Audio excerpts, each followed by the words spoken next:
தெரியாத அப்பாவுக்கு இப்படி ஒரு பொண்ணு. இப்ப அந்த அப்பாவோட தலையை குனிய வச்சுட்டியே.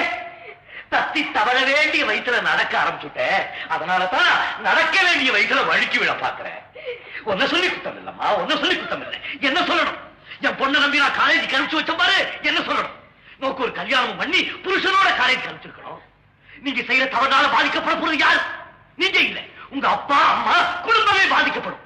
பொண்ணு செய்வா இப்படிப்பட்ட ஒரு புனிதமான காரியத்தை. உன்னுடைய அவசருக்கு பயந்து தகப்பன் தற்கொலை பண்ணிட்டு சாக வேண்டியதான். இனிமே இப்படி எல்லாம் நடக்க மாட்டேன்ப்பா. நான் ஏமாந்துருக்கச்ச என் சாப்பாட்டு தட்டை நாய் நக்கிடுத்துன்னா யாரும் பார்க்கலையேங்கிறதுனால அதை வீட்டுக்குள்ள எடுத்து வச்சுக்கிறதா இல்ல குப்பை தொட்டியில எரிஞ்சிடறதா நீங்களே சொல்லுங்க. இத்தனை தைரியம் எப்படி வந்தது?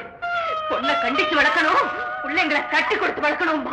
நான் அதுக்கு நேரு மாறா நடந்துட்டு இப்ப அனுபவிக்கிறேன்.